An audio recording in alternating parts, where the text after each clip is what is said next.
It was nearly Christmas. Annie and Clarabelle were packed full of people and parcels. Thomas was having very hard work pulling them. "Come on, come on!" The coaches grumbled and were feeling so full. Thomas looked at the hill ahead. Suddenly he saw a handkerchief waving from a cottage window. Thomas's driver said to him, "That was Mrs. Kyndley who waved to you, Thomas. She has to stay in bed all day." "Oh, has she? Oh, poor lady. I am sorry for her. I am sorry." Engines have heavy loads at Christmas time, but Thomas and Toby didn't mind the hard work when they saw Mrs. Kyndley waving. But then it began to rain. It rained for days and days. Thomas didn't like it. Mrs. Kyndley couldn't wave on wet days. But whether she waved or not, they always whistled when they passed the little lonely cottage.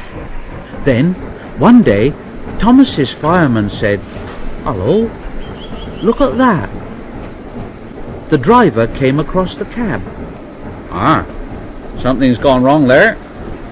And there, hanging, flapping and bedraggled from a window of Mrs. Kyndley's cottage, was something that looked like a large red flag.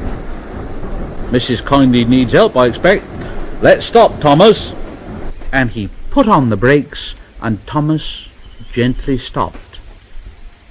The guard came squelching through the rain and mud up to Thomas's cab, and the driver pointed to the flag. "See if there's a doctor on the train, and ask him to go to the cottage. Then walk back to the station and tell him that we've stopped." The fireman went to see if the line was clear in front. 2 passengers left the train and climbed to the cottage. Then the fireman returned, and the driver said, "Well, I think we'll back down to the station so that Thomas can get a good start." But the fireman said, "Huh, we shan't get up that hill. Come and see what's happened."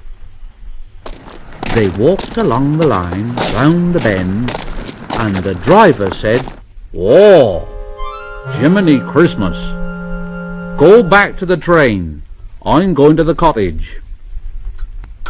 He found the doctor with Mrs. Kyndley. "Are you all right, Mrs. Kyndley?" "Oh, yes, thank you. It was silly of me to faint, wasn't it? But you saw the red dressing gown hanging out of the window, didn't you? Are you all safe?" "Oh, yes, thank you, ma'am. I've just come to thank you. You know what, doctor? There's a landslide in the cutting. Mrs. Kyndley saw it from the window, and she stopped us. She saved our lives." "God bless you, ma'am." And the driver went back to the train. They cleared the line by Christmas Day, and the sun shone as a special train puffed up from the junction. First came Toby, then Thomas with Annie and Clarabelle, and last of all, but very pleased at being allowed to come, was Henrietta. The Fat Controller was there, and lots of other people who wanted to say thank you to Mrs. Kyndley. The engines whistled and called out when they reached the cottage. "Happy Christmas! Happy Christmas! Happy Christmas!" The people got out and climbed to the cottage. Thomas and Toby wished they could go too. Mrs. Kyndley's husband met them at the door. The Fat Controller, Thomas's driver, fireman and guard went upstairs to give her some presents. Mrs. Kyndley was very pleased. "Oh, you're very good to me. Very good indeed." And the Fat Controller said, The passengers and I hope that you will accept these tickets for the South Coast, Mrs. Kyndley, and get really well in the sunshine. We cannot thank you enough for preventing an accident, a nasty accident. Now, I hope we've not tired you.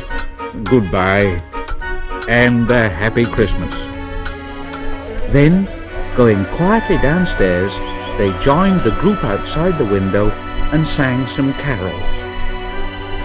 Mrs. Kyndley is now at Bournemouth, getting better every day, and Thomas and Toby are looking forward to the time when they can welcome her home.